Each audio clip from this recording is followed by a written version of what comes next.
From the Conference Center in Salt Lake Diretamente City, do Centro de Utah. Conferências em Salt Lake City, Utah, esta é a sessão da manhã de sábado da Conferência Geral Semestral número 191 de A Igreja de Jesus Cristo dos Santos dos Últimos Dias, com oradores selecionados entre os líderes da Igreja. A música para esta sessão será apresentada pelo Coro do Tabernáculo da Praça do Templo.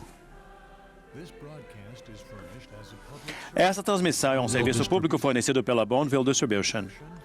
É proibida qualquer reprodução, gravação, transcrição ou outro uso deste programa sem autorização por escrito. O presidente Henry B. Eyring, segundo conselheiro na primeira presidência da Igreja, dirigirá esta sessão.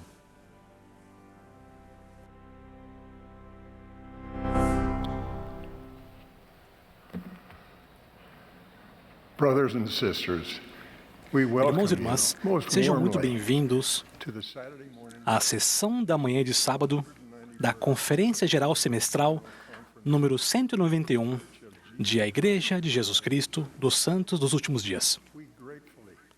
Expressamos nossa gratidão aos membros e amigos que estão assistindo à conferência ao redor do mundo, onde quer que estejam.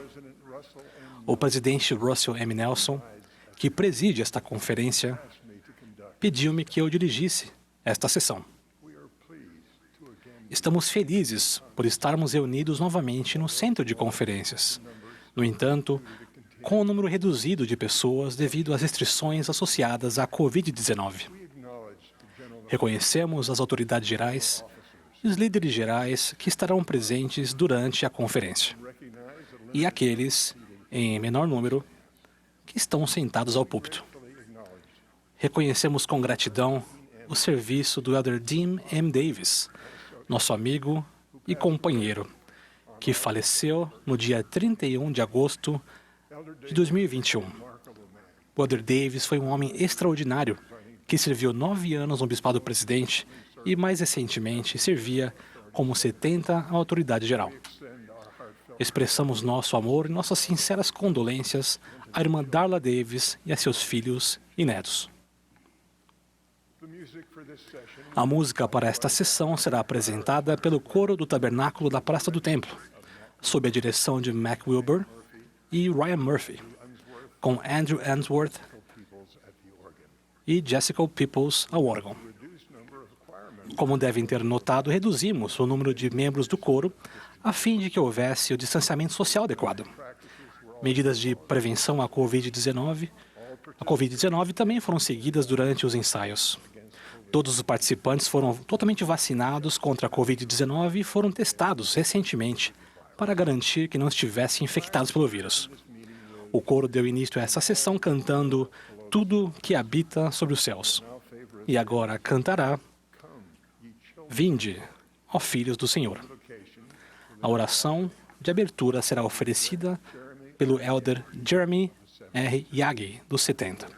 Em seguida, o coro cantará Só por em ti, Jesus pensar.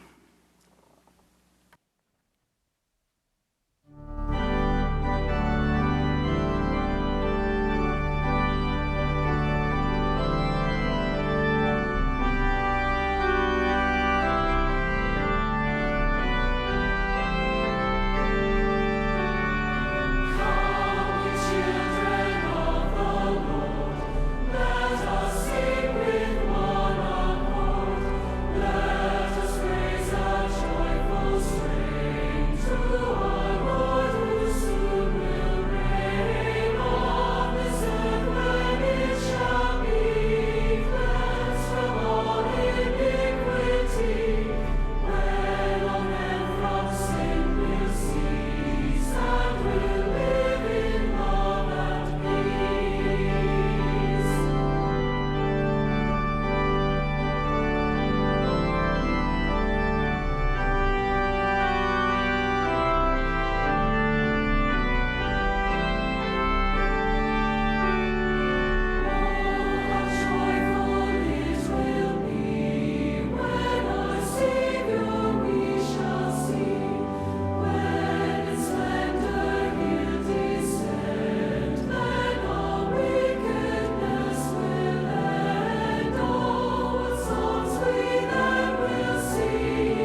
Heavenly Father, Pai we Celestial, come as thy children together.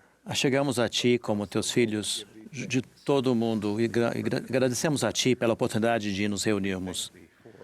Agradecemos a Ti pelo maravilhoso plano de salvação que criaste para cada um de nós. Agradecemos-te pelo Salvador Jesus Cristo, que permite que nós vençamos nossos pecados, a morte e nossos fardos. Agradecemos a Ti pelo um profeta vivo para nos guiar nesses últimos dias. Pedimos-te, Pai Celestial, que sejamos Tuas mãos para aliviar o sofrimento, para erguer os que estão caídos. Oramos por aqueles que estão sofrendo, para que tenham força e para que nós possamos fortalecê-los e consolá-los. Pedimos-te, Pai Celestial, que abençoe aqueles que falarão hoje para que sejam fortalecidos, sejam edificados e que todos nós regozijamos juntos no Espírito, que Ele possa nos ensinar todas as coisas e trazer todas as coisas para a nossa memória. Em nome de Jesus Cristo. Amém.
Teremos agora o prazer de ouvir o presidente Russell M. Nelson.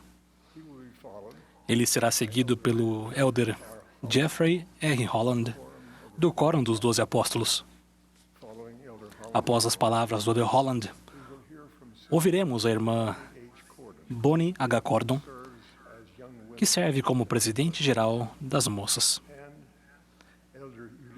e o Elder Ulisses Soares, do Quórum dos 12 Apóstolos.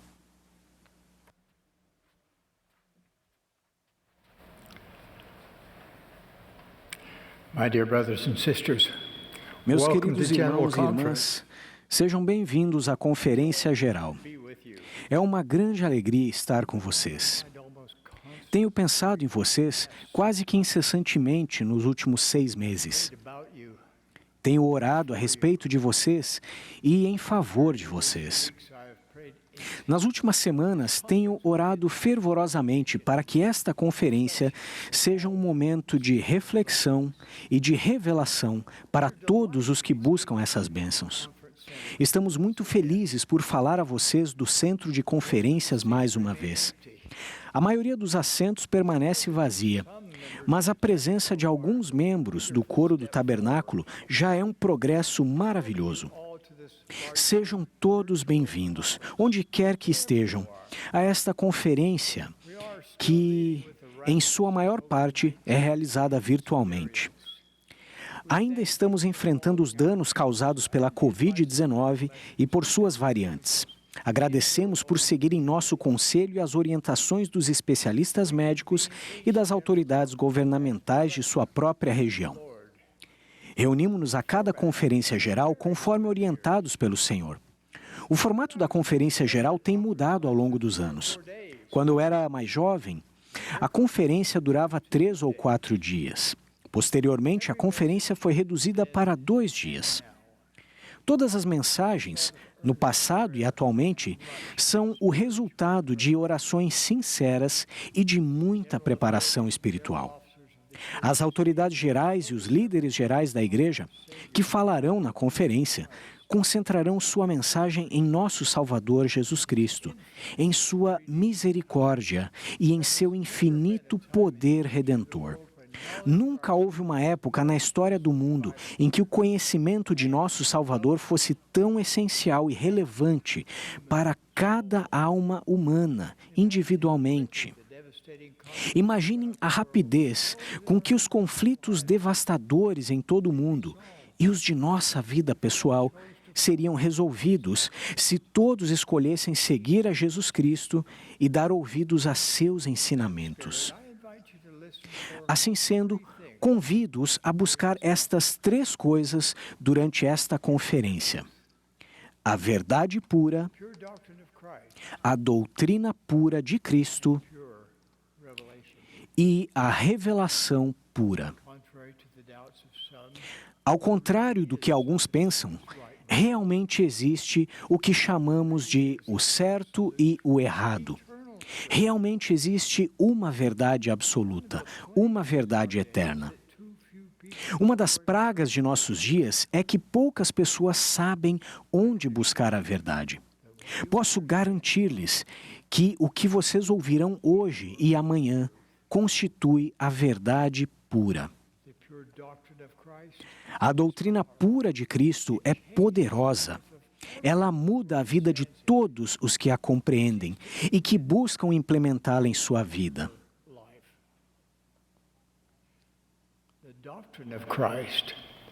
A doutrina de Cristo nos ajuda a encontrar o caminho do convênio e a permanecer nele. Permanecer nesse caminho estreito, porém bem definido, vai nos qualificar para que um dia recebamos tudo o que Deus possui. Nada pode ter mais valor do que tudo o que nosso Pai possui. Por fim, a revelação pura para as perguntas em seu coração fará com que esta conferência seja recompensadora e inesquecível. Se ainda não buscaram o ministério do Espírito Santo para ajudá-los a ouvir o que o Senhor deseja que vocês ouçam no decorrer destes 2 dias, eu os convido a fazê-lo agora. Façam com que esta conferência seja um momento de se banquetear com as mensagens do Senhor por meio de seus servos. Aprendam a colocá-las em prática em sua vida. Esta é a Igreja de Jesus Cristo dos Santos dos Últimos Dias. Somos o seu povo do convênio. O Senhor declarou que apressaria a sua obra a seu tempo, e Ele o faz em um ritmo cada vez mais acelerado. Somos privilegiados por participar de sua santa obra. Invoco uma bênção sobre todos os que estão buscando mais luz, mais conhecimento e mais verdade. Expresso o meu amor por cada um de vocês no sagrado nome de Jesus Cristo. Amém.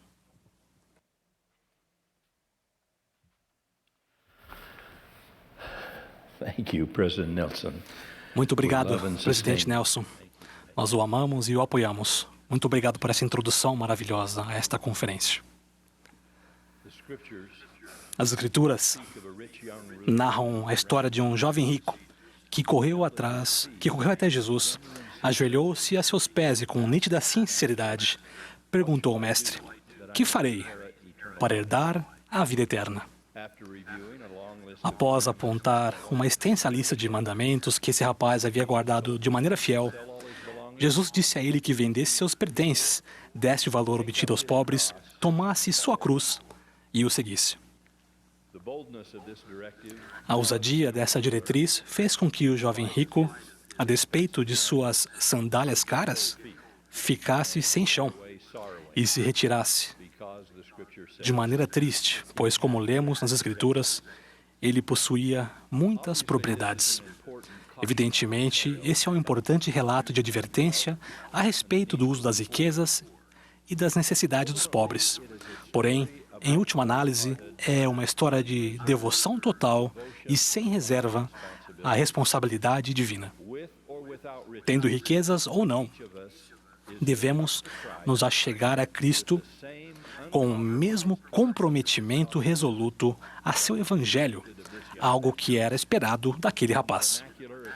Usando o linguajar dos jovens de hoje, devemos afirmar que estamos dentro. Em sua prosa tipicamente memorável, C.S. Lewis imagina o Senhor nos dizendo algo do tipo: "Não quero o seu tempo, ou o seu dinheiro, ou o seu trabalho, tanto quanto quero você.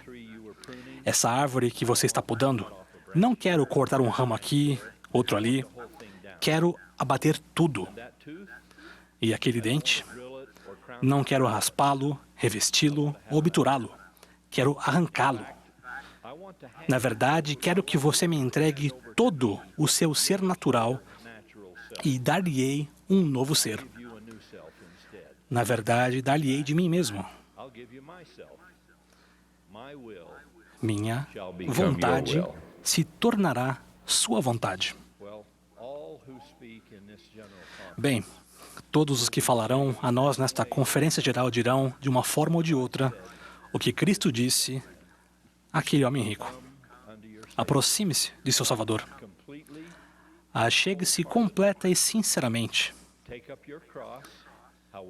Tome sua cruz, por mais pesada que seja, e siga-o." Eles dirão todas essas coisas, sabendo que no reino de Deus não pode haver esforços parciais ou desistências. Aqueles que solicitaram permissão para sepultar um parente falecido, ou pelo menos dizer adeus a outros membros da família, a resposta de Jesus foi firme e inconfundível. "Deixe que outros o façam", disse ele. "Ninguém que lança a mão do arado e olha para trás é apto para o reino de Deus." Quando nos é pedido que façamos as coisas difíceis, mesmo coisas contrárias aos desejos de nosso coração, lembrem-se de que a lealdade que prometemos à causa de Cristo deve ser a suprema devoção de nossa vida. Embora Isaías nos assegure que essa causa está disponível sem dinheiro e sem preço, e é verdade, devemos estar preparados, usando as palavras de T.S. Eliot, para que isso nos custe nada mais, nada menos do que tudo o que temos.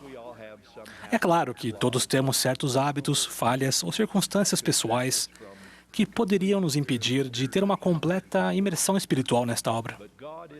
Porém, Deus é nosso Pai e Ele é incrivelmente bom em perdoar os pecados que abandonamos e em se esquecer deles, talvez pela prática que adquiriu ao fazer isso tantas vezes por nós.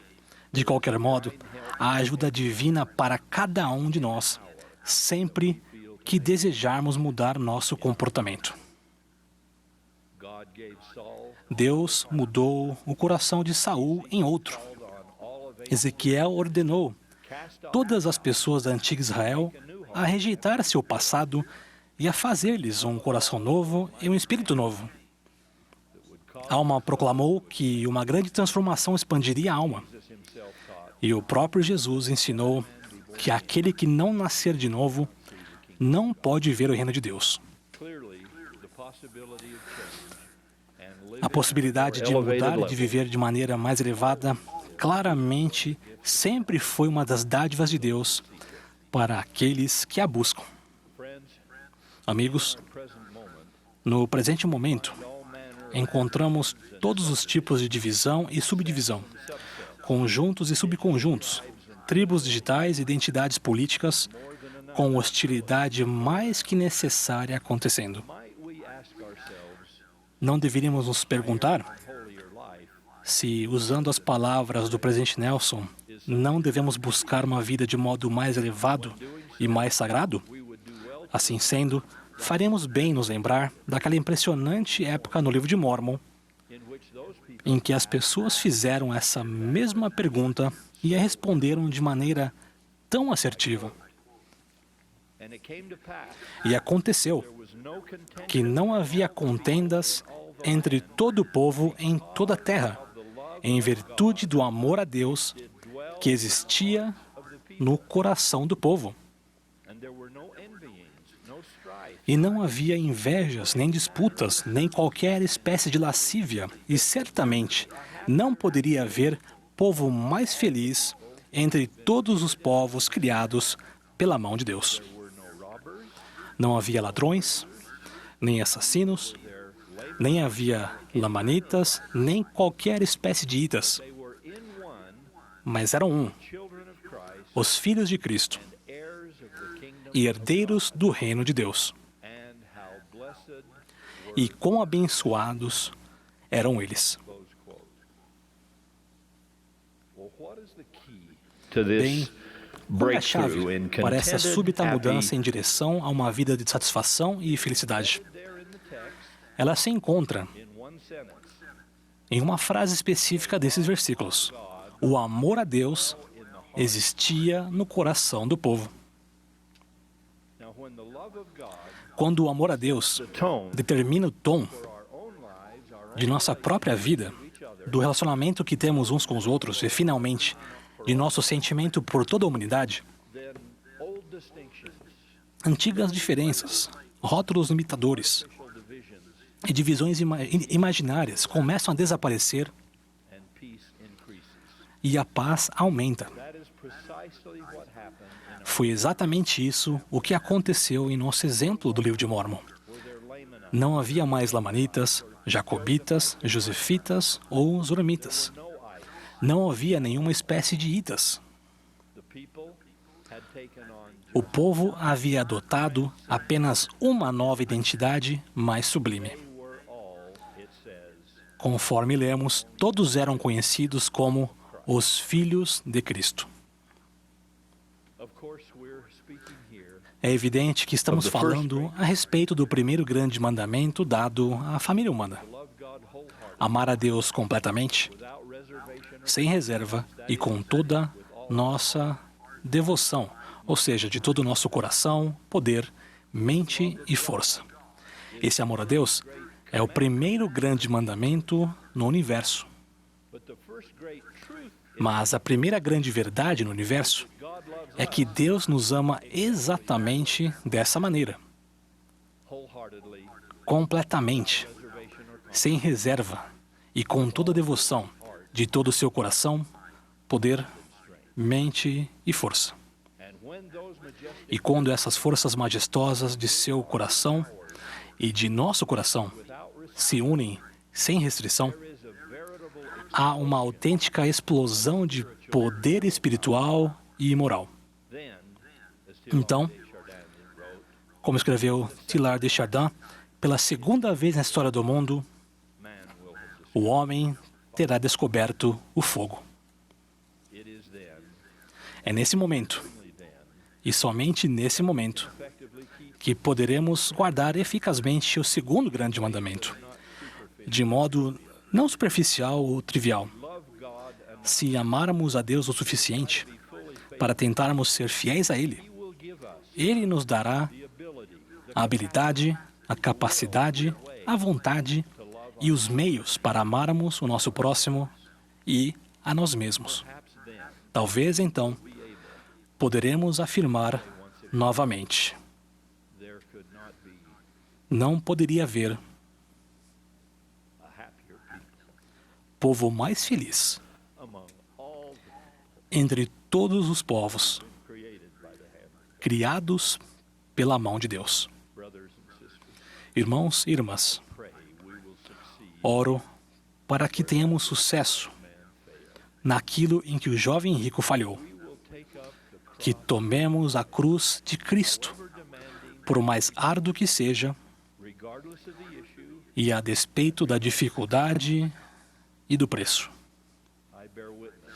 Testifico que quando nos empenhamos em segui-lo, de um modo ou de outro, o caminho virá por meio de uma coroa de espinhos e uma rígida cruz romana. A despeito de quanta riqueza tivesse nosso jovem rico, ele não era rico o suficiente para comprar uma escapatória de seu encontro com esses símbolos. E nós também não. Pela bênção de recebermos a maior de todas as posses, o dom da vida eterna, o mínimo que é pedido de nós é que continuemos a seguir o sumo sacerdote da fé que professamos, nossa estrela da alva, nosso advogado e rei. Testifico, como o desconhecido Amaleque da antiguidade, que cada um de nós deve ofertar-lhe toda a sua alma como dádiva. A respeito desta constante e inabalável devoção, cantamos: Louvai o monte, sobre ele estou, um refúgio de amor. Dar-te-ei meu coração, e com ele meu fervor. No sagrado nome de Jesus Cristo. Amém.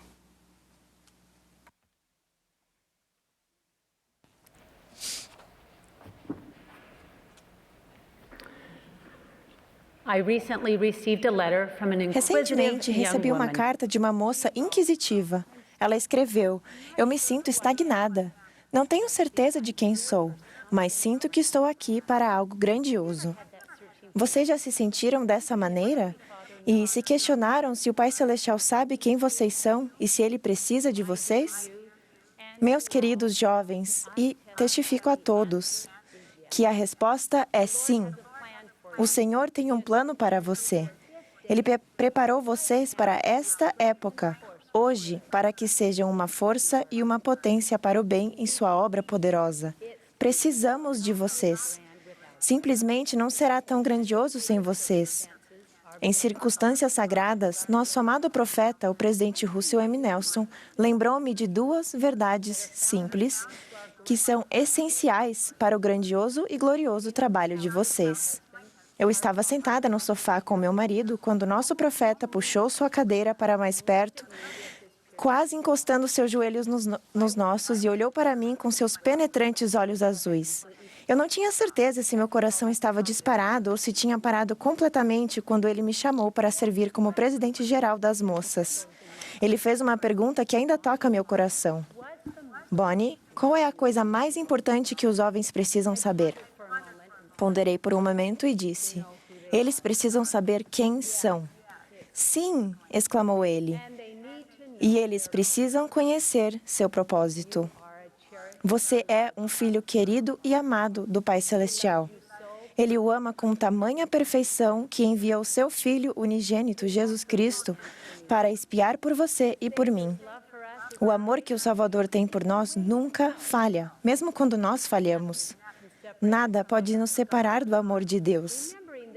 Lembrem-se que esse amor pode ajudá-los a rejeitar a confusão do mundo, que tenta enfraquecer a confiança que vocês têm em sua identidade divina e impedir que vejam seu potencial. Numa recente conferência FSY, conheci duas moças que passavam por dificuldades.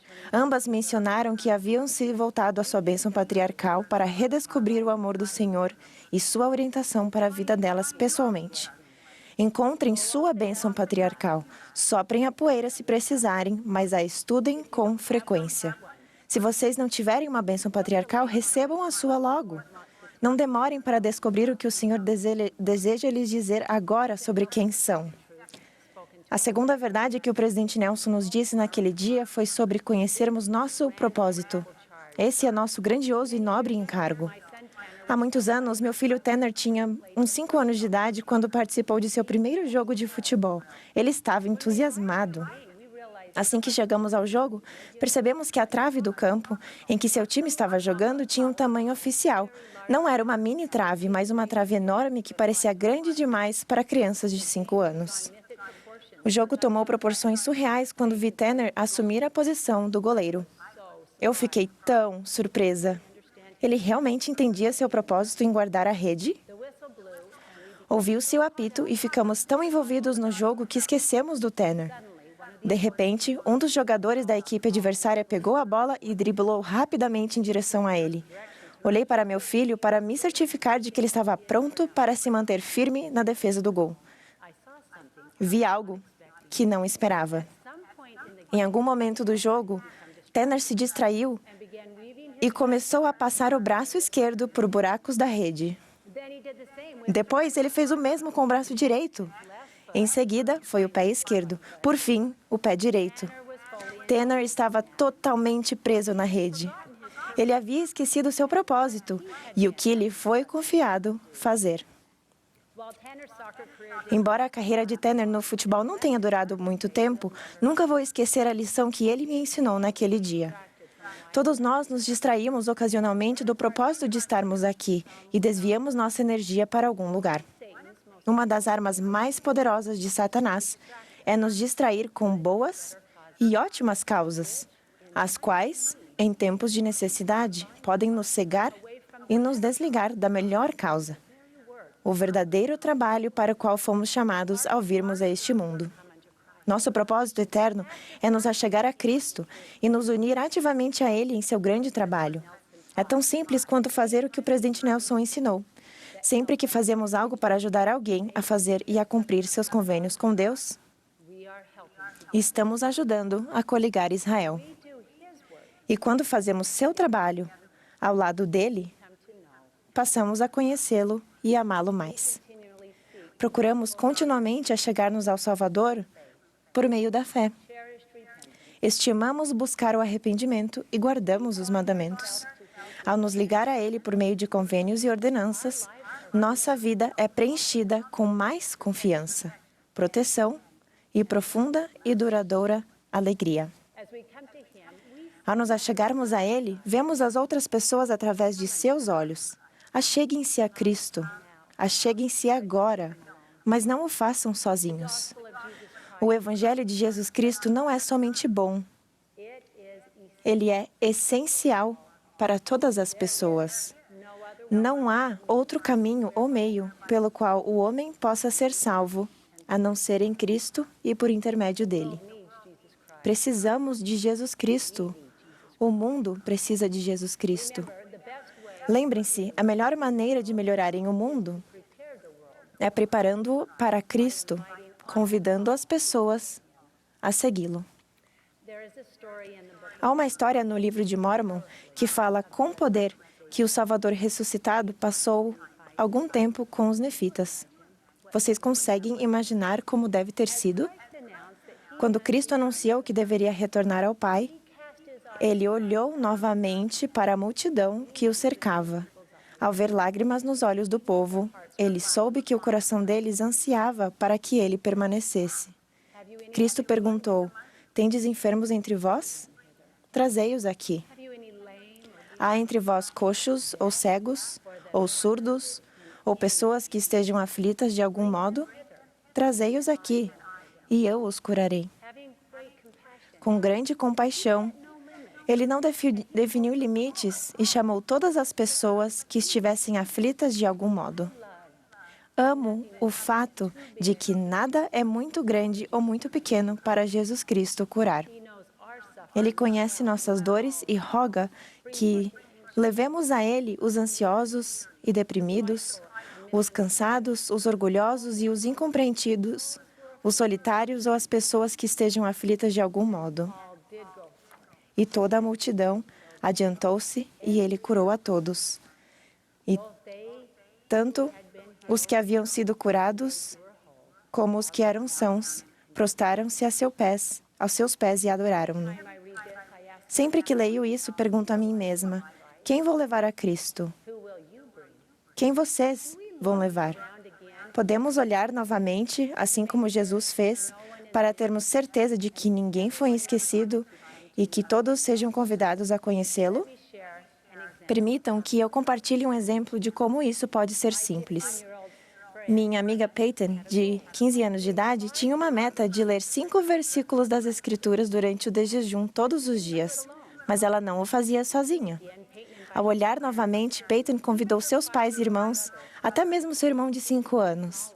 Esse ato aparentemente pequeno é o que Cristo estava ensinando quando Ele convidou: trazei-os aqui. O Senhor ainda faz esse convite a nós nos dias de hoje.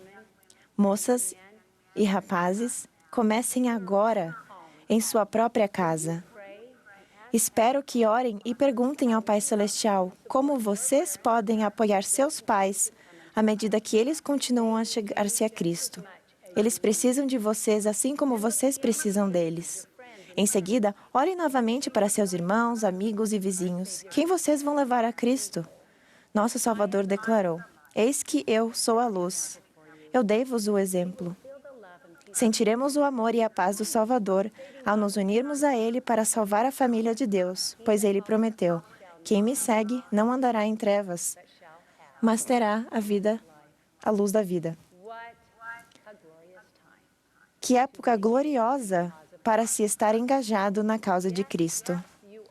Sim, vocês estão aqui para algo grandioso. Presto testemunho do que o presidente Nelson disse. O Senhor precisa de vocês para mudar o mundo. Ao assentarem e seguirem a vontade dele para a sua vida, vocês perceberão que estão realizando o impossível. Testifico firmemente que o Senhor sabe quem vocês são e Ele ama vocês. Juntos ajudaremos a cumprir seu propósito até o grande dia em que o próprio Cristo retornará a esta terra e chamará cada um de nós a chegar-se a Ele. Vamos nos reunir com alegria, pois somos aqueles que se achegam a Cristo e não nos achegamos a Ele sozinhos. Em nome de Jesus Cristo. Amém.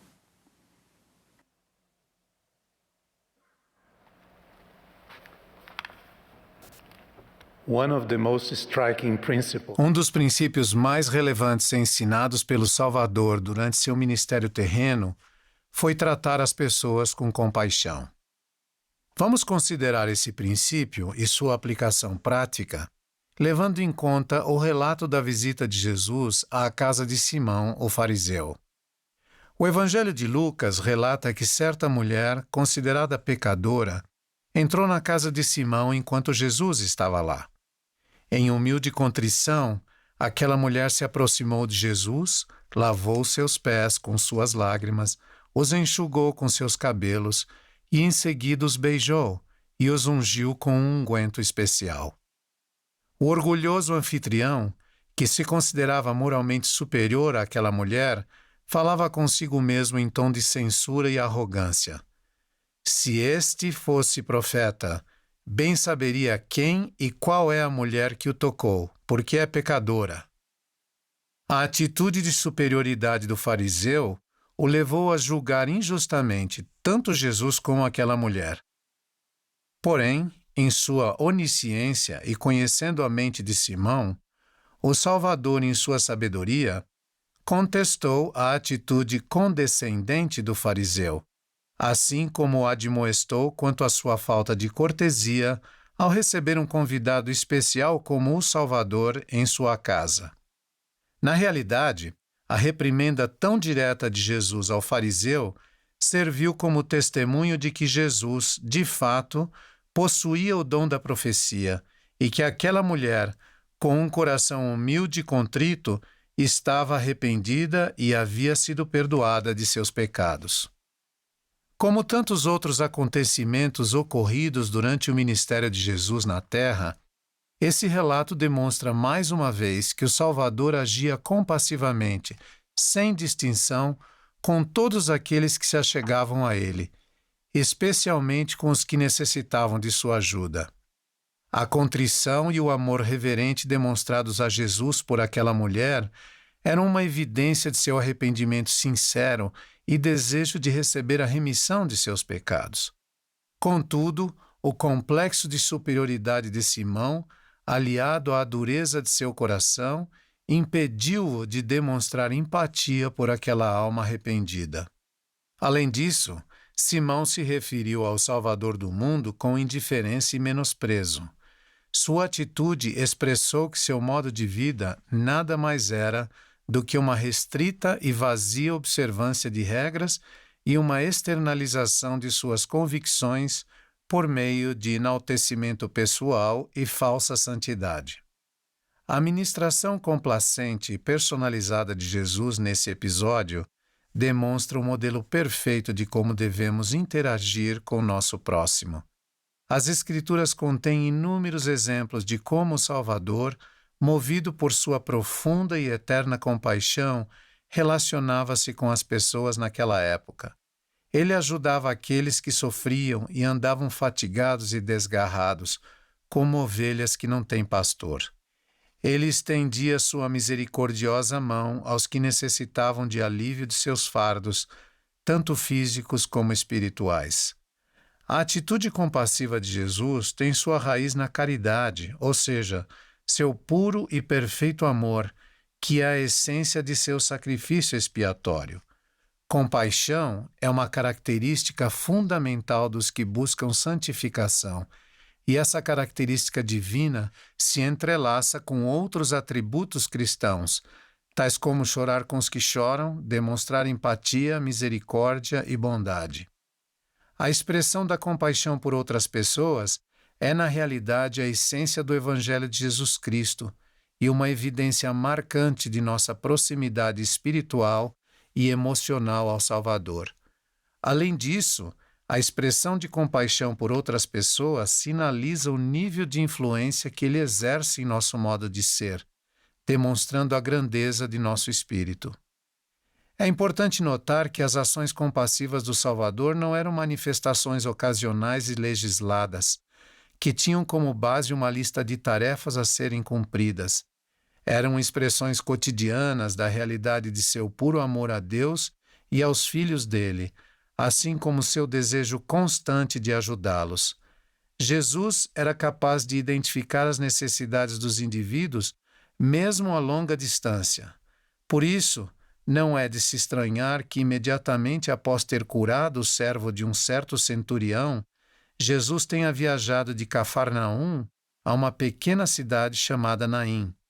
Foi naquele local que Jesus realizou um dos milagres mais ternos de seu ministério terreno, ao ordenar a um jovem morto, filho único de uma mãe viúva, que se levantasse e vivesse. Jesus percebeu não apenas o sofrimento intenso daquela pobre mãe, mas também as circunstâncias difíceis em que ela vivia e moveu-se de íntima compaixão por ela. Assim como a mulher pecadora e a viúva de Naim, há muitas pessoas em nosso círculo de influência que estão buscando consolo, atenção, inclusão ou qualquer outra ajuda que possamos lhes oferecer. Todos podemos ser instrumentos nas mãos do Senhor e agir compassivamente em favor daqueles que precisam de auxílio, assim como Jesus fazia. Conheço uma menina que nasceu com lábio leporino e fenda palatina muito graves. Ela precisou realizar a primeira de uma série de cirurgias em seu segundo dia de vida. Movidos por uma genuína compaixão, essa menina e seus pais buscam estender apoio, esclarecimento e ajuda emocional a outras pessoas que enfrentam essa complexa realidade. Eles me escreveram uma carta recentemente e relataram o seguinte: por causa do desafio de nossa filha, tivemos a oportunidade de conhecer pessoas maravilhosas que precisavam de consolo, apoio e incentivo. Há pouco tempo, nossa filha, que hoje tem 11 anos de idade, conversou com os pais de um bebê que tem o mesmo desafio. Durante essa conversa, ela retirou momentaneamente a máscara que estava usando devido à pandemia para que os pais percebessem que há esperança, embora aquele bebê ainda tenha um longo caminho a percorrer nos próximos anos para resolver o problema. Nós nos sentimos muito agradecidos pela oportunidade de estender nossa empatia àqueles que sofrem, pois o Salvador faz o mesmo conosco. Sentimos que a nossa dor é amenizada cada vez que aliviamos a dor de alguém. Meus queridos amigos, ao nos esforçarmos com real intenção para incorporar atitudes compassivas em nosso modo de ser, conforme exemplificado pelo Salvador, nós nos tornaremos mais sensíveis às necessidades das pessoas. Com essa sensibilidade mais apurada, sentimentos de genuíno interesse e amor permearão todas as nossas ações. O Senhor reconhecerá nossos esforços e certamente seremos abençoados com oportunidades para sermos instrumentos em suas mãos, abrandando corações e trazendo alívio àqueles cujas mãos pendem. A admoestação de Jesus a Simão, o fariseu, também deixou claro que jamais devemos julgar nosso próximo de modo severo e cruel, pois todos carecemos da compreensão e da misericórdia de nosso amoroso Pai Celestial em relação às nossas imperfeições. Não foi exatamente isso que o Salvador ensinou em outra ocasião, quando disse: "E por que reparas tu no argueiro que está no olho do teu irmão, e não vês a trave que está no teu olho?" Precisamos considerar que não é tão simples entender todas as circunstâncias que envolvem a atitude ou a reação de uma pessoa. As aparências podem ser enganosas e muitas vezes não constituem uma medida correta do comportamento de alguém. Ao contrário de vocês e de mim, Cristo é capaz de ver com clareza todas as facetas de uma determinada situação. Mesmo conhecendo todas as nossas debilidades, como Ele as conhece, o Salvador não nos condena precipitadamente, porém continua a trabalhar conosco compassivamente ao longo do tempo, ajudando-nos a remover a trave de nosso olho. Jesus sempre olha para o coração e não para a aparência. Ele mesmo declarou em certa ocasião: "Não julgueis segundo a aparência." Considerem os sábios conselhos do Salvador aos 12 discípulos nefitas quanto a essa questão. "E sabei vós que sereis os juízes deste povo, de acordo com o julgamento que vos darei, que será justo. Portanto, que tipo de homens devereis ser? Em verdade vos digo que devereis ser como eu sou. Portanto, quisera que fosseis perfeitos, assim como eu ou como vosso Pai que está nos céus é perfeito." Nesse contexto, o Senhor vincula o julgamento àqueles que injustamente tomam sobre si o ato de julgar as supostas falhas de outras pessoas. A fim de nos qualificarmos para realizar julgamentos justos, precisamos nos esforçar para nos tornarmos como o Salvador e olhar as imperfeições dos indivíduos sob o mesmo olhar compassivo dele. Considerando que ainda temos um longo caminho a percorrer para alcançar a perfeição, talvez o melhor seria nos sentarmos aos pés de Jesus e implorarmos misericórdia por nossas próprias imperfeições, assim como fez aquela mulher arrependida na casa do fariseu. Além disso, não devemos gastar tanto tempo nos preocupando demasiadamente com as imperfeições dos outros. Meus irmãos e irmãs, Testifico que, ao nos empenharmos para incorporar o exemplo compassivo do Salvador em nossa vida, nossa capacidade de exaltar as virtudes de nosso próximo aumentará, e nosso instinto natural de julgar injustamente e fazer comentários a respeito de suas imperfeições diminuirá. Nossa comunhão com o Salvador amadurecerá, certamente nossa vida se tornará mais doce, nossos sentimentos mais ternos e encontraremos uma fonte inesgotável de felicidade. Seremos conhecidos como pacificadores, cujas palavras são suaves como orvalho nas manhãs de primavera. Oro para que nos tornemos mais longânimos e compreensivos com nossos semelhantes, que a misericórdia e a bondade do Senhor, em perfeita mansidão, abrandem nossa impaciência para com as fraquezas alheias. Esse é o convite do Salvador para nós. Testifico que ele vive. Ele é o modelo perfeito do discipulado misericordioso e paciente. Presto meu testemunho dessas verdades no sagrado nome do Salvador, Jesus Cristo. Amém. Soothe our impatience with their imperfections. This is the Savior's invitation to us. I testify that He lives. He is the perfect model of merciful and patient discipleship. I bear my testimony of these truths in the holy name of the Savior Jesus Christ. Amen.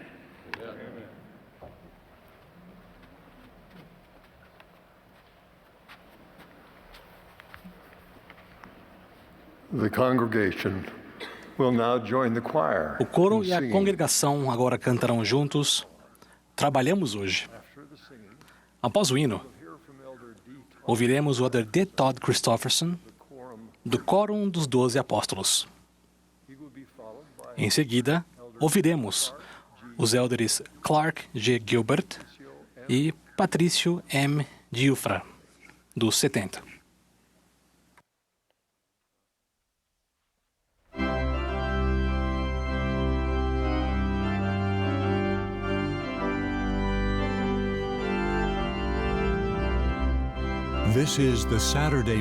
Esta é a sessão da manhã de sábado da Conferência Geral Semestral número 191 de A Igreja de Jesus Cristo dos Santos dos Últimos Dias.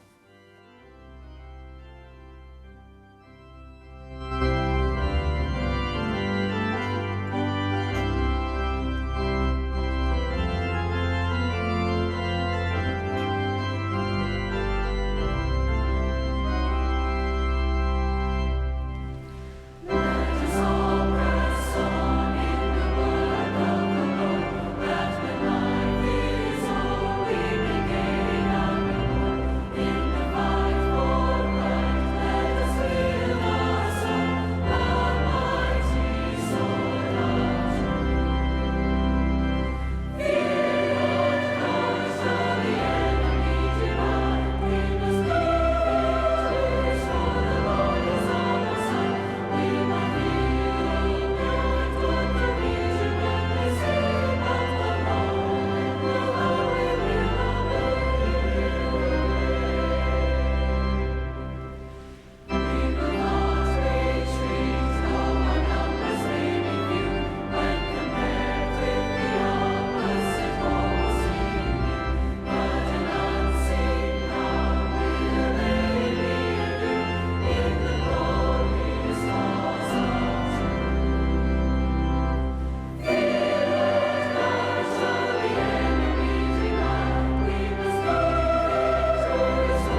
Nosso Pai Celestial nos ama profunda e perfeitamente.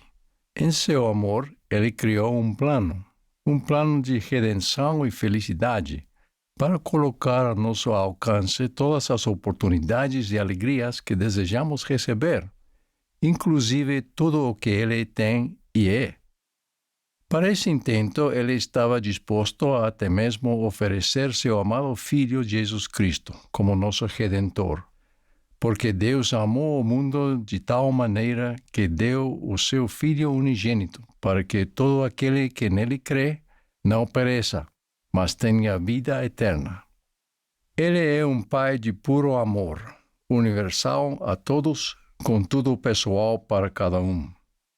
Jesus Cristo compartilha do mesmo amor perfeito do Pai. Quando o Pai elaborou seu grande plano de felicidade, pediu a alguém que agisse como Salvador, a fim de nos redimir, que é parte essencial desse plano. Jesus se apresentou: Eis-me aqui, envia-me. O Salvador nada faz que não seja em benefício do mundo, porque ama o mundo, a ponto de entregar sua própria vida para atrair a si todos os homens. Portanto, a ninguém ordena que não participe de sua salvação. Esse amor divino nos concede consolo e confiança abundantes ao orarmos ao Pai em nome de Cristo. Ninguém é um estranho para eles. Não devemos hesitar em buscar a Deus, mesmo quando nos sentimos indignos. Podemos confiar na misericórdia e nos méritos de Jesus Cristo para sermos ouvidos. E se permanecermos no amor de Deus, dependeremos cada vez menos da aprovação de outros para nos guiar. Porque o amor de Deus envolve todos. Alguns dizem que ele é incondicional. E em sua mente podem dar a esse pensamento o significado de que as bênçãos de Deus são incondicionais e que a salvação é incondicional. Não são. Alguns costumam dizer: o Salvador me ama do jeito que sou. E isso certamente é verdade, mas ele não pode levar nenhum de nós para seu reino do jeito que somos, porque nenhuma coisa impura pode ali habitar ou habitar em sua presença. Nossos pecados precisam ser resolvidos. Os mandamentos de Deus são estritos, porque seu reino e seus cidadãos podem perdurar apenas se rejeitarem consistentemente o mal e escolherem o bem sem exceção. O elder Jeffrey R. Holland comentou: Jesus claramente compreendia o que muitos de nossa cultura moderna parecem esquecer. Há uma diferença crucial entre o mandamento de perdoar pecados, algo que ele tem a capacidade infinita de fazer, e a advertência de não os tolerar, algo que ele nunca fez, nem sequer uma vez. A despeito de nossas imperfeições atuais, ainda podemos ter a esperança de obter um nome e uma posição, um lugar, nesta igreja e no mundo celestial. Após deixar claro que ele não pode tolerar o pecado, nem com ele flerta, o Senhor nos assegura: entretanto, aquele que se arrepender e cumprir os mandamentos do Senhor será perdoado. E tantas vezes quanto o meu povo se arrepender, perdoá-lo-é de suas ofensas contra mim. O arrependimento e a graça divina solucionam o dilema. E lembrai-vos também das palavras que Amaleque disse a Sesrom na cidade de Amonia, pois ele disse-lhe que o Senhor certamente viria para redimir seu povo, que não viria, porém, redimi-los em seus pecados, mas redimi-los de seus pecados. E ele tem poder recebido do Pai para redimi-los de seus pecados por causa do arrependimento. Portanto, enviou seus anjos para anunciarem as condições do arrependimento, que conduz ao poder do Redentor para a salvação de suas almas. A maneira do mundo, como sabem, é anticristo, ou qualquer coisa menos Cristo. Nossos dias são uma reprise da história do livro de Mormon, em que figuras carismáticas buscam domínio injusto sobre os outros, celebram a libertinagem sexual e promovem o acúmulo de riquezas como objetivo de nossa existência. Suas filosofias justificam a prática de alguns pecados, ou até mesmo muitos pecados, mas nenhuma pode oferecer a redenção, que vem apenas por meio do sangue do Cordeiro. O melhor que a multidão, qualquer coisa menos Cristo ou qualquer coisa menos o arrependimento, pode oferecer, é o clamor de que o pecado não existe, ou, se existe, que ele, na verdade, não traz consequências. Não consigo ver esse argumento ter muito efeito no juízo final. Não temos de tentar o impossível buscando racionalizar nossos pecados. E, por outro lado, não temos de tentar o impossível a fim de apagarmos os efeitos do pecado apenas por nossos méritos.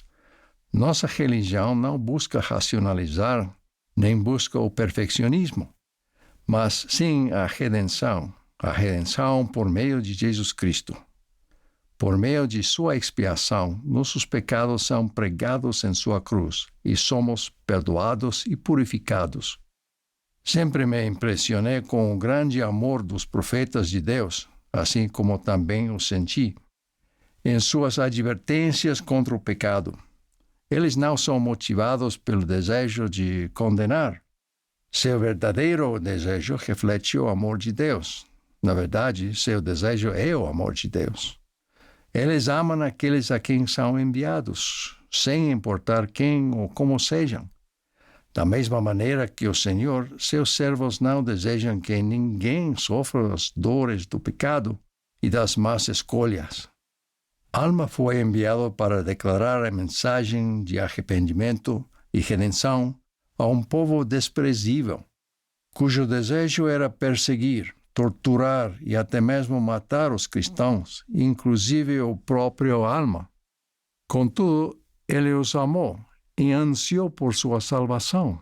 Após declarar a expiação de Cristo ao povo de Amonia, Alma implorou: E agora, meus irmãos, desejo do mais íntimo de meu coração, sim, com grande ansiedade e até dor, que des ouvidos a minhas palavras e abandoneis os vossos pecados, para que sejais elevados no último dia e entreis no descanso de Deus. Nas palavras do presidente Russell M. Nelson, é exatamente por nos importarmos profundamente com todos os filhos de Deus que proclamamos sua verdade. O amor do Pai e do Filho contém expectativas. Mais uma vez, citando o presidente Nelson, as leis de Deus são totalmente motivadas por seu infinito amor por nós e seu desejo de que nos tornemos tudo o que podemos nos tornar. Por nos amarem, eles não querem que continuemos exatamente como somos. Por nos amarem, eles desejam que nos arrependamos, pois esse é o caminho para a felicidade. Mas a escolha é individual. Eles honram nosso arbítrio. É preciso que escolhamos amá-los, servir a eles e guardar seus mandamentos. Assim, eles podem mais abundantemente abençoar-nos, assim como nos amar. A principal expectativa que eles têm de nós é que nós também os amemos e amemos uns aos outros. Aquele que não ama não conhece a Deus, porque Deus é amor. Como João escreveu: Amados, se Deus assim nos amou, também nos devemos amar uns aos outros. A ex-presidente-geral da primária, Joy D. Jones, contou que, quando eram um casal jovem, ela e seu marido foram chamados para visitar e ministrar a uma família que não frequentava a igreja por muitos anos. Ficou imediatamente claro em sua primeira visita que eles não eram bem-vindos. Frustrados depois de várias outras tentativas em vão, e depois de muita oração e ponderação sinceras, o irmão e a irmã Jones receberam em Doutrina e Convênios uma resposta sobre o porquê de seu serviço. Amarás o Senhor teu Deus de todo o teu coração, de todo o teu poder, mente e força, e em nome de Jesus Cristo servi-lo-ás. A irmã Jones disse: Percebemos que estávamos tentando sinceramente servir àquela família e ao nosso bispo, mas tivemos que nos perguntar se estávamos de fato servindo por amor ao Senhor. Começamos a desejar nossas visitas com aquela querida família por causa de nosso amor pelo Senhor. Estávamos agindo por causa dele. Ele fez com que o fardo deixasse de ser pesado. Após meses conversando na porta, a família permitiu que entrássemos. Com o tempo, começamos a orar e a ter ternas conversas sobre o Evangelho.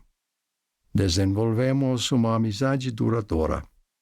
Estávamos adorando e amando a Deus por meio do amor a seus filhos. Ao reconhecermos que Deus nos ama perfeitamente, podemos nos perguntar: como eu amo a Deus? Ele pode confiar em meu amor assim como confio no dele? Não seria uma aspiração digna viver de modo a que Deus possa nos amar não apenas apesar de nossas falhas, mas também por causa do que estamos nos tornando? Que ele pudesse dizer a nosso respeito, como disse, por exemplo, sobre Hyrum Smith: eu, o Senhor, amo-o pela integridade do seu coração. Que nos lembremos da doce admoestação de João, porque este é o amor de Deus, que guardemos os seus mandamentos, e os seus mandamentos não são pesados. Na verdade, seus mandamentos não são penosos, mas simplesmente o oposto. Eles marcam o caminho da cura, felicidade, paz e alegria. Nosso Pai e nosso Redentor nos abençoaram com mandamentos, e ao obedecermos a seus mandamentos, sentimos seu perfeito amor mais plena e profundamente. Aqui está a solução para nossas incessantes reclamações. Na era de ouro da história do livro de Mormon, após a ministração do Salvador, lemos que não havia contendas na terra, em virtude do amor a Deus que existia no coração do povo. Ao nos esforçarmos para alcançar Sião, lembramos-nos desta promessa em Apocalipse: bem-aventurados aqueles que guardam os seus mandamentos, para que tenham direito à árvore da vida e possam entrar na cidade santa pelas portas. Testifico da realidade de nosso Pai Celestial e nosso Redentor Jesus Cristo e de seu amor constante e imortal. Em nome de Jesus Cristo. Amém.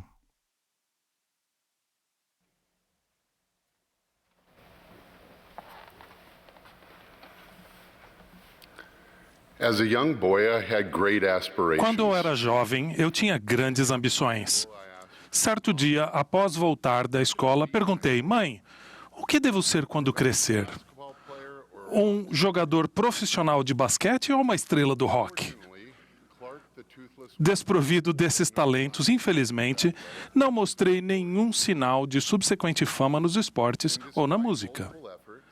E apesar de me esforçar muito, minha admissão ao programa acadêmico avançado de minha escola foi negada repetidas vezes. Meus professores finalmente sugeriram que eu simplesmente voltasse a minha atenção à sala de aula comum. Com o tempo, desenvolvi hábitos de estudo que compensaram minhas dificuldades, mas foi apenas durante minha missão no Japão que senti que minhas oportunidades intelectuais e espirituais começavam a surgir. Continuei a trabalhar arduamente, mas pela primeira vez em minha vida, envolvi o Senhor sistematicamente em meu desenvolvimento. E fez toda a diferença. Irmãos e irmãs, nesta igreja, acreditamos no potencial divino de todos os filhos de Deus e em nossa capacidade de nos tornarmos melhores em Cristo. No tempo do Senhor, o mais importante não é onde começamos, mas para onde estamos indo.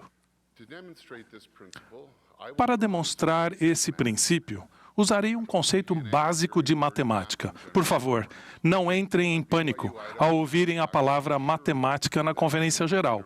Os professores de matemática da BYU Idaho me garantiram que até mesmo os alunos iniciantes compreenderão esse conceito. Esse conceito começa com a equação de uma reta. A interseção, para os nossos propósitos, é o início da nossa reta. A interseção pode ter um ponto de partida elevado ou baixo. O coeficiente angular da reta pode ser inclinado positiva ou negativamente. Todos temos diferentes interseções na vida. Começamos em lugares diferentes, com diferentes circunstâncias da vida. Alguns nascem com altas interseções, repletos de oportunidades. Outros se deparam com circunstâncias iniciais que são desafiadoras e parecem injustas. Avançamos então em um coeficiente angular de progresso pessoal. Nosso futuro será determinado principalmente por nosso progresso, não por nosso ponto de partida. Jesus Cristo vê o potencial divino, não importa por onde comecemos. Ele o enxerga nos mendigos, nos pecadores e nos enfermos. Ele o enxergava nos pescadores, nos publicanos e até nos zelotes. A despeito de onde seja nosso ponto de partida, Cristo leva em consideração o que fazemos com o que nos é dado. Enquanto o mundo se concentra em nossa interseção, Deus se concentra em nosso coeficiente angular.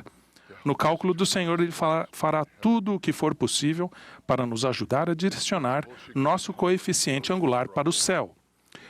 Esse princípio deveria consolar aqueles que estão passando por dificuldades e conceder uma pausa àqueles que parecem ter todas as vantagens possíveis. Gostaria de começar falando sobre as pessoas que se encontram em dificuldades em seu ponto de partida, incluindo pobreza, falta de acesso à educação e situações familiares difíceis.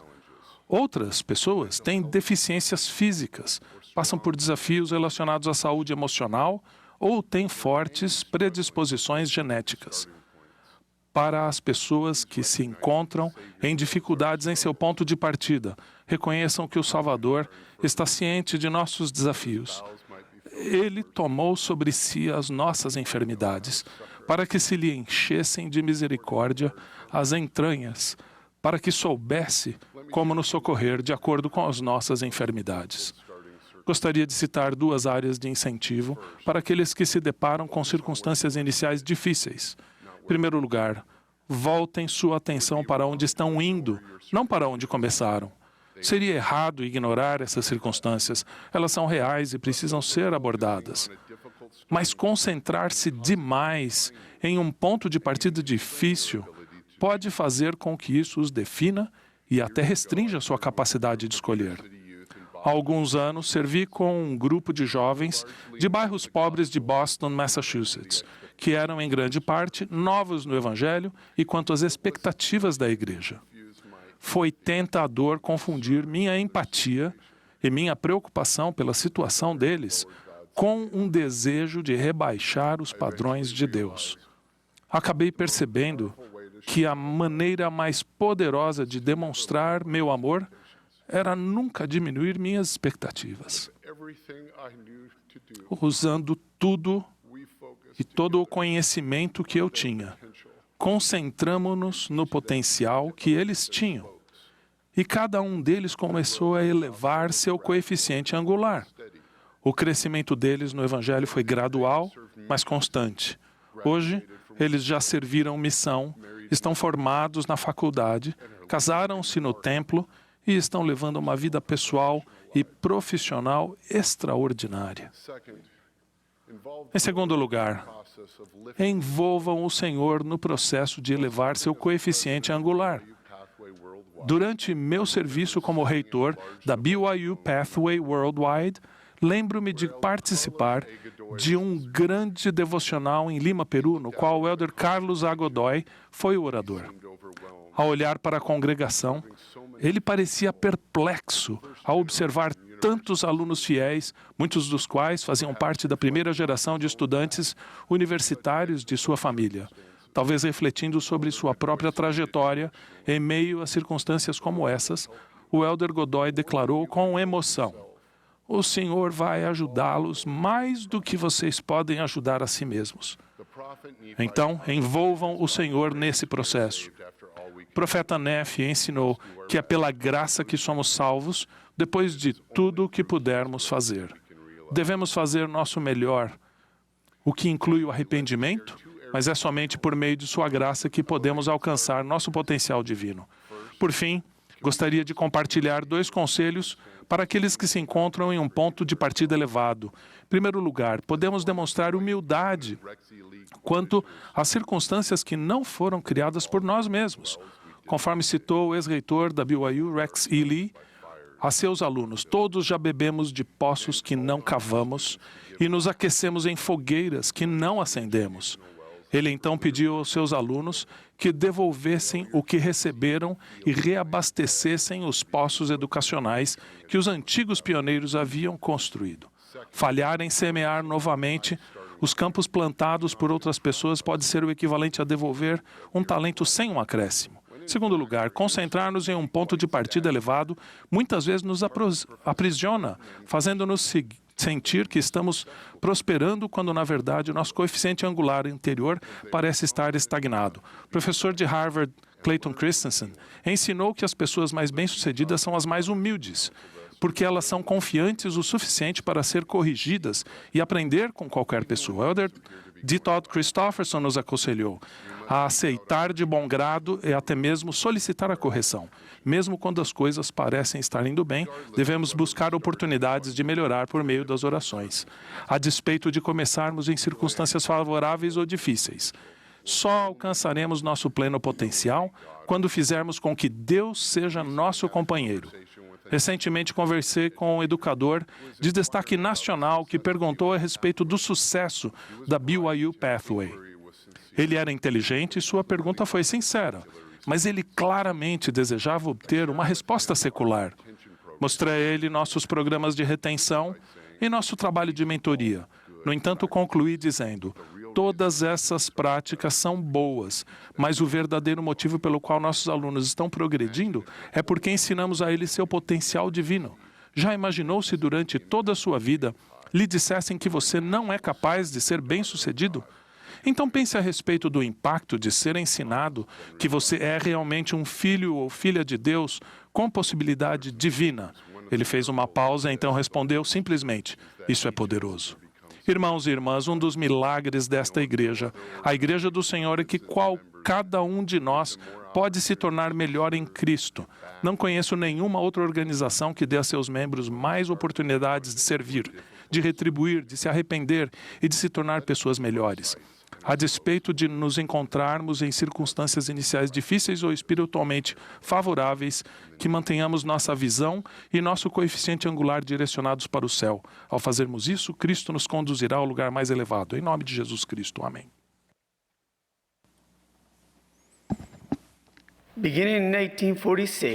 A partir de 1846, milhares de homens, mulheres e crianças pioneiros seguiram para o oeste rumo a Sião.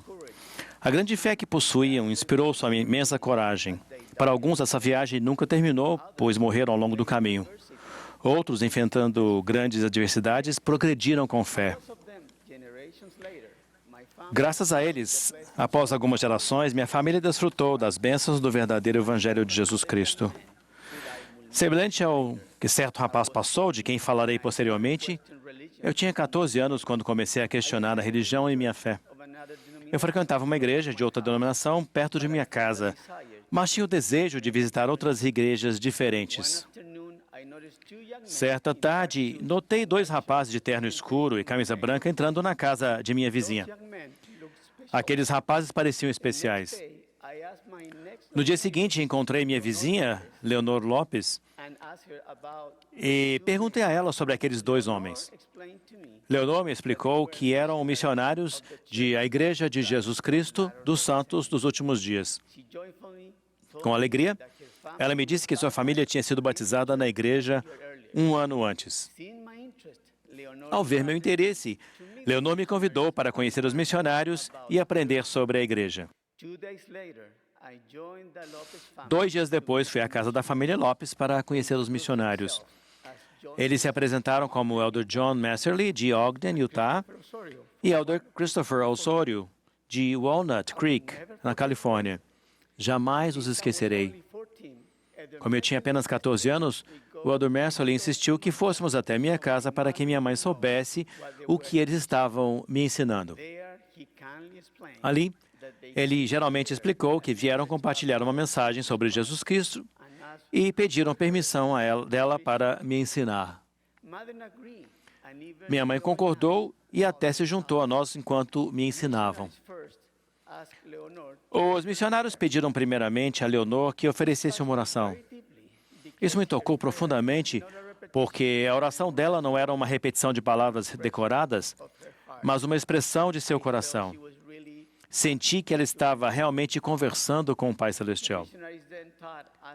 Os missionários, então, nos ensinaram sobre Jesus Cristo. Mostraram uma gravura dele que me impressionou porque era uma gravura de Cristo ressurreto e vivo.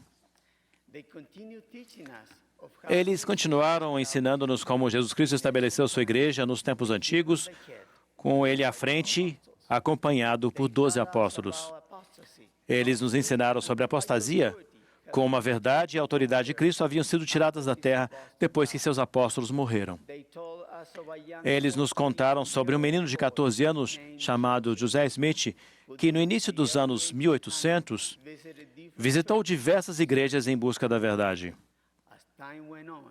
Com o passar do tempo, Joseph ficou ainda mais confuso. Depois de ler na Bíblia que podemos pedir a Deus sabedoria, Joseph, agindo com fé, retirou-se para um bosque a fim de orar e perguntar a qual igreja deveria se filiar. Um dos missionários leu o relato de Joseph sobre o que aconteceu quando ele orou.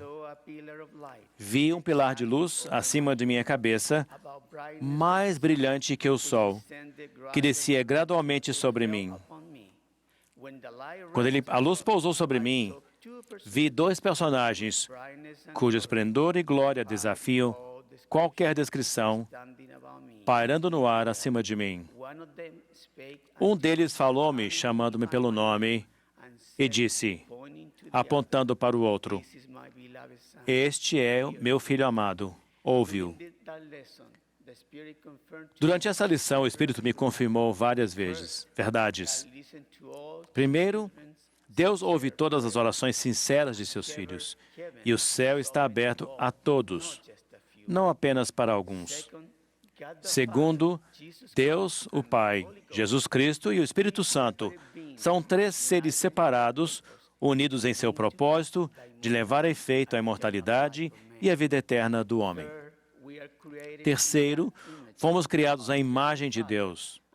Nosso Pai Celestial e seu Filho Jesus Cristo têm um corpo de carne e ossos como nós, mas eles são glorificados e aperfeiçoados, e o Espírito Santo é um personagem de espírito.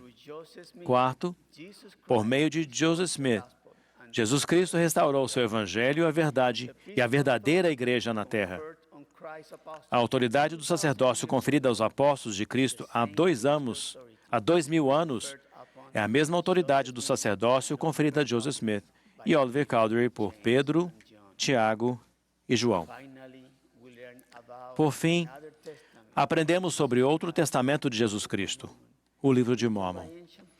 Escrito por profetas antigos, ele fala das pessoas que viveram nas Américas antes, durante e depois do nascimento de Jesus. Nele aprendemos como conheciam, amavam e adoravam a Cristo, que apareceu para eles como Salvador ressurreto. O Espírito me comoveu profundamente ao saber da declaração do Salvador a eles. Eis que eu sou Jesus Cristo, cuja vinda ao mundo foi testificada pelos profetas. Os missionários nos deram um exemplar do Livro de Mórmon. Lemos e aceitamos o convite encontrado no final do Livro de Mórmon, que dizia, "E quando receberdes estas coisas, eu vos exorto a perguntardes a Deus, o Pai Eterno, em nome de Cristo, se estas coisas não são verdadeiras. E se perguntardes com coração sincero e com real intenção, tendo fé em Cristo, Ele vos manifestará a verdade delas pelo poder do Espírito Santo. E pelo poder do Espírito Santo, podeis saber a verdade de todas as coisas. Já se passaram quase 45 anos desde que minha mãe e eu conhecemos pela primeira vez a alegria e o poder de ter fé em Cristo. Foi devido à fé em Cristo que a família Lopes compartilhou sua nova religião comigo. Foi devido à fé em Cristo que aqueles 2 missionários deixaram sua casa nos Estados Unidos para encontrar minha mãe e eu. Foi a fé que todos esses queridos amigos tinham que plantou em nós uma semente de mostarda de fé e que depois se tornou uma grande árvore poderosa de bênçãos eternas.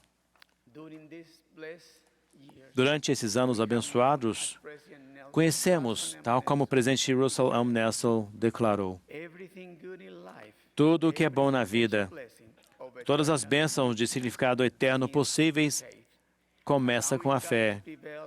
Permitir que Deus prevaleça em nossa vida começa com a fé no fato de que Ele está disposto a nos orientar. O verdadeiro arrependimento começa com a fé no fato de que Jesus Cristo tem o poder de nos purificar, de nos curar e de nos fortalecer. Convido todos a aumentar continuamente nossa fé em Cristo, que mudou a minha vida e a de minha amada mãe, e continua a mudar a vida de todos os que o buscam. Sei que Joseph Smith é o profeta da restauração, que o presidente Nelson é nosso profeta hoje, que Jesus é o Cristo e nosso Redentor, e que o Pai Celestial vive e responde a todas as orações de seus filhos. Testifico dessas verdades no sagrado nome de Jesus Cristo. Amém.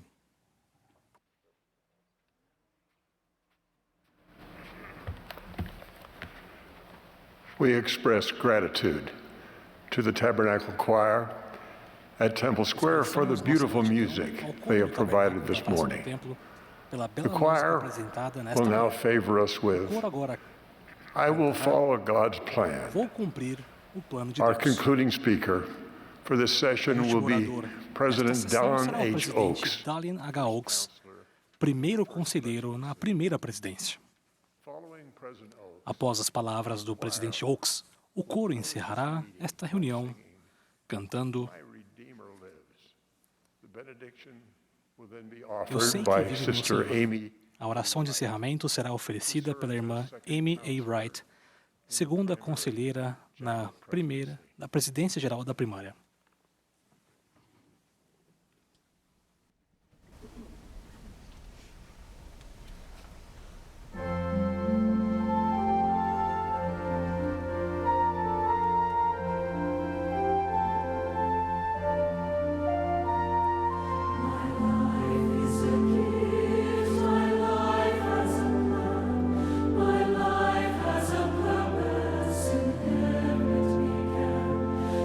Joy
Há muitos anos, o elder Mark E. Peterson, do Quórum dos 12 Apóstolos, começou um discurso com o seguinte exemplo hipotético.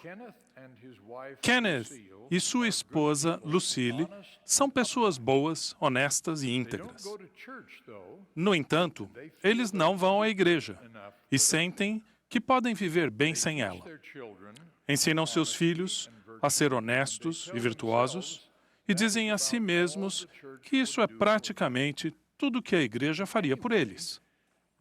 E, enfim, insistem que precisam dos fins de semana para a recreação familiar e que ir à igreja, na verdade, os atrapalharia.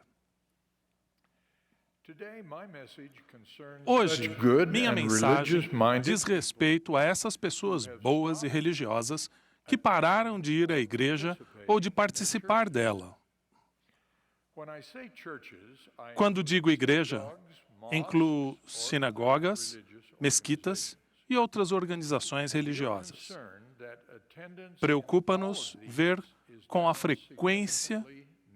que a frequência e todas essas instituições têm diminuído significativamente em todo o país.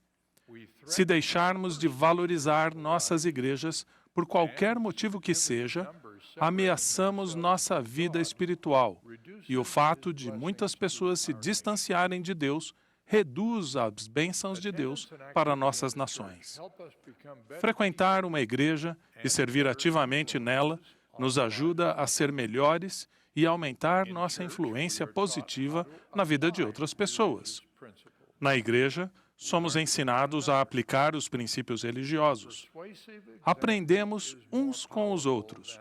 Um exemplo convincente é mais poderoso do que um sermão. Somos fortalecidos por nos relacionarmos com pessoas que têm crenças semelhantes. Ao frequentarmos uma igreja e ao servirmos nela, corações são, como a Bíblia diz, unidos em caridade. As escrituras dadas por Deus aos cristãos, tanto na Bíblia quanto na revelação moderna, ensinam com clareza a respeito da necessidade de pertencermos a uma igreja. Ambas ensinam que Jesus Cristo organizou uma igreja e decidiu que ele daria continuidade ao seu trabalho. Ele chamou 12 apóstolos e lhes deu autoridade e chaves para dirigi-la. A Bíblia ensina que Cristo é a cabeça da igreja e que seus líderes foram escolhidos para o aperfeiçoamento dos santos e para a obra do ministério, para a edificação do corpo de Cristo. A Bíblia, sem dúvida, é clara quanto à origem de uma igreja e à necessidade de pertencermos a ela nos dias de hoje. Algumas pessoas dizem que frequentar as reuniões de uma igreja não as ajuda. Elas dizem, não aprendi nada hoje, ou ninguém foi gentil comigo, ou fui ofendida. Decepções pessoais jamais deveriam nos distanciar da doutrina de Cristo, que nos ensina a servir, não a ser servidos. Com isso em mente, um outro membro descreveu o enfoque que ele tinha ao ir à igreja. Há vários anos, mudei de atitude ao frequentar a igreja. Deixei de ir à igreja por minha causa, mas para pensar nos outros. Tomei a decisão de cumprimentar todas as pessoas que se sentavam sozinhas, dar boas-vindas aos visitantes, de me oferecer para cumprir uma designação. Em resumo, eu vou à igreja todas as semanas com a intenção de ser ativo e não passivo, de ser uma influência positiva na vida das pessoas. O presidente Spencer W. Kimball ensinou que não vamos às reuniões dominicais para nos divertir, nem mesmo para sermos apenas instruídos. Vamos para adorar o Senhor. É uma responsabilidade individual. Se a reunião para você foi um fracasso, você é o culpado. Ninguém pode adorar o Senhor em seu lugar. Você deve... A frequência à igreja pode abrir nosso coração e santificar nossa alma. Em uma igreja, não apenas servimos sozinhos ou de acordo com a nossa própria vontade ou conveniência. Geralmente, servimos em conjunto. Ao servirmos, encontramos oportunidades enviadas do céu que nos ajudam a superar o individualismo de nossa época. O serviço orientado pela igreja pode nos ajudar a vencer o egoísmo que atrasa nosso crescimento espiritual. Há outras vantagens importantes a serem mencionadas, mesmo que brevemente. Na igreja, nós nos relacionamos com pessoas maravilhosas que se esforçam para servir a Deus. Isso nos lembra que não estamos sós em nossas atividades religiosas. Todos precisamos de nos relacionar com outras pessoas e esses relacionamentos na igreja estão entre os melhores que podemos vivenciar, tanto para nós quanto para nosso cônjuge e nossos filhos. Pesquisas mostram que a falta desses relacionamentos, especialmente entre filhos e pais fiéis, resulta em uma dificuldade crescente para os pais criarem os filhos em sua religião. Até agora, falei sobre as igrejas de modo geral. Falarei agora a respeito das razões especiais para sermos membros de a Igreja de Jesus Cristo dos Santos dos Últimos Dias, a Igreja Restaurada do Salvador, para frequentarmos e participarmos dela. Certamente afirmamos que as Escrituras antigas e modernas ensinam claramente sobre a origem e a necessidade de haver uma igreja dirigida por nosso Senhor Jesus Cristo, que tem a sua autoridade. Também testificamos que a Igreja Restaurada de Jesus Cristo foi estabelecida para ensinar a plenitude de sua doutrina e oficiar com a autoridade de seu sacerdócio, a fim de que realizemos as ordenanças necessárias para entrarmos no reino de Deus. Os membros que deixam de frequentar a igreja e confiam apenas em sua espiritualidade individual separam a si mesmos destes princípios essenciais do Evangelho, o poder e as bênçãos do sacerdócio, a plenitude da doutrina restaurada e as razões e oportunidades para aplicar esta doutrina. Eles perdem a oportunidade de se qualificar para perpetuar sua família para a eternidade. Outra grande vantagem da Igreja Restaurada é que ela nos ajuda a crescer espiritualmente. Crescimento significa mudar.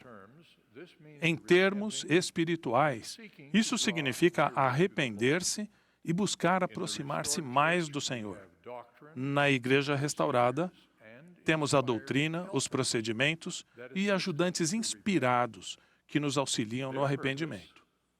O propósito deles, mesmo em conselhos de condição de membro, não é punir, como na decisão de um tribunal. Os conselhos de situação de membro da igreja buscam, de maneira amorosa, ajudar os membros a se qualificar para a misericórdia do perdão que está disponível por meio da expiação de Jesus Cristo. A espiritualidade individual raramente pode proporcionar a motivação e a estrutura para o serviço abnegado oferecido pela Igreja Restaurada. Vemos excelentes exemplos disso nos rapazes, nas moças e nas pessoas mais velhas que deixam de lado os estudos ou aposentadoria para aceitar um chamado missionário. Eles servem como missionários a pessoas desconhecidas, em lugares diferentes, os quais não foram escolhidos por eles. O mesmo acontece com os membros fiéis, que realizam de maneira abnegada o que chamamos de trabalho do templo. Esse serviço não seria possível sem que a igreja o apoiasse, organizasse e dirigisse. A fé religiosa de nossos membros e o serviço prestado por eles na igreja os ensinam a cooperar em projetos para o bem de uma comunidade maior. Esse tipo de experiência e desenvolvimento não acontece no individualismo que é tão predominante nas práticas da sociedade atual. Na organização geográfica de nossas alas, nós nos relacionamos e trabalhamos com pessoas que, de outra forma, não teríamos escolhido, pessoas que nos ensinam e nos testam, além de nos ajudar a adquirir qualidades espirituais como amor, compaixão, perdão e paciência. Esse relacionamento nos dá a oportunidade de aprender a trabalhar com pessoas de diferentes origens e preferências. Essa vantagem tem ajudado muitos de nossos membros e muitas organizações foram abençoadas por seu serviço. Os santos dos últimos dias são conhecidos por sua capacidade de liderar projetos de serviço e de se unirem para realizá-los. Essa tradição teve início com nossos corajosos pioneiros que colonizaram o vale entre as montanhas do oeste dos Estados Unidos e estabeleceram nossa honrada tradição de cooperação abnegada para o bem comum. A maior parte do trabalho humanitário e de caridade precisa ser realizada à medida que recursos individuais são reunidos e administrados em grande escala. A Igreja Restaurada realiza esse trabalho com seus grandiosos esforços humanitários no mundo todo. Esses esforços incluem distribuir suprimentos educacionais e médicos, alimentar os famintos, cuidar de refugiados, ajudar a reverter os efeitos de vícios e uma centena de outras ações humanitárias. Os membros da Igreja são conhecidos por seus programas do projeto Mãos que Ajudam, em resposta a desastres naturais. O fato de sermos membros da Igreja permite que façamos parte desses esforços de grande escala. Os membros também doam ofertas de jejum para ajudar as pessoas ao seu redor que necessitam de ajuda. Além de sentirem paz e alegria por meio da companhia do Espírito, os membros que frequentam a Igreja desfrutam das bênçãos de se viver o Evangelho, tais como seguir a palavra de sabedoria e alcançar prosperidade material e espiritual, que é prometida às pessoas que vivem a lei do dízimo. Também temos a bênção de receber conselhos de líderes inspirados. Acima de tudo, estão as ordenanças autorizadas do sacerdócio necessárias para a eternidade, inclusive o sacramento que tomamos todos os domingos. A ordenança principal da Igreja Restaurada é o convênio eterno do casamento, que possibilita a perpetuação dos gloriosos relacionamentos familiares. O presidente Russell M. Nelson ensinou esse princípio de uma maneira inesquecível. Não podemos entrar na presença de Deus apenas por desejarmos fazê-lo. Precisamos obedecer às leis nas quais as bênçãos se baseiam. Uma dessas leis é adorar na igreja todos os domingos. Nossa adoração e a aplicação de princípios eternos nos aproximam de Deus e magnificam e aprimoram nossa capacidade de amar. Parley P. Pratt, um dos primeiros apóstolos desta dispensação, descreveu como se sentiu quando o profeta Joseph Smith explicou esses princípios. Senti que Deus era mesmo meu Pai Celestial, que Jesus era meu irmão e que a esposa de meu coração era uma companheira imortal e eterna, um bondoso anjo ministrador, concedido para me consolar e uma coroa de glória para todo o sempre. Em resumo, eu agora poderia amar com o Espírito e também com o entendimento.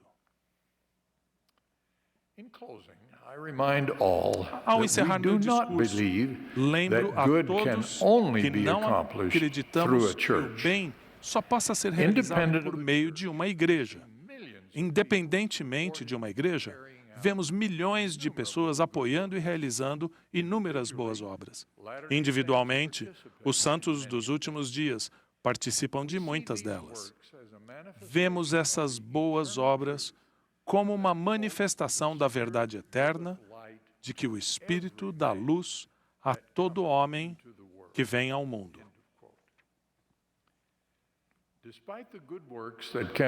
Apesar das boas obras que podem ser realizadas sem uma igreja, a plenitude da doutrina e suas ordenanças de salvação e exaltação estão disponíveis apenas na Igreja restaurada.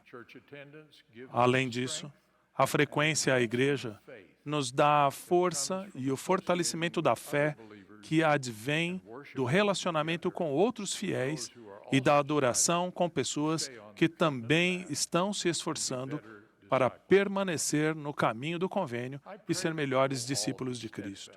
Oro para que todos sejamos constantes nessas experiências na Igreja ao buscarmos a vida eterna, que é o maior de todos os dons de Deus. Em nome de Jesus Cristo. Amém.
Querido Pai Celestial, ao baixarmos nossa cabeça hoje, fazemos isso com muito amor e gratidão em nosso coração, por Ti e pela dádiva de Teu Filho Jesus Cristo.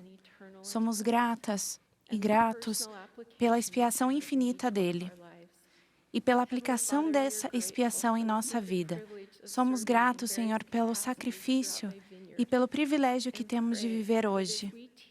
Oramos para que sejamos ensinados a respeito da pura doutrina de Cristo, para que ela nos influencie e para que a gente pense menos em nós mesmos e mais em Jesus Cristo.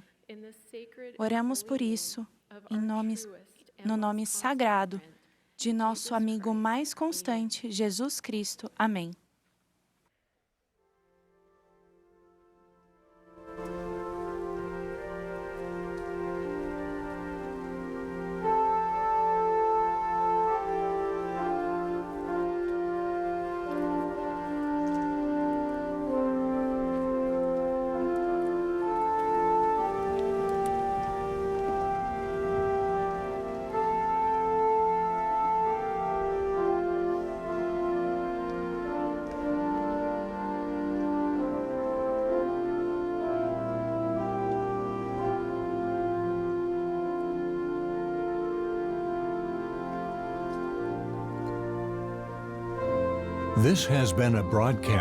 Essa foi a transmissão da sessão da manhã de sábado da Conferência Geral Semestral número 191 de A Igreja de Jesus Cristo dos Santos dos Últimos Dias.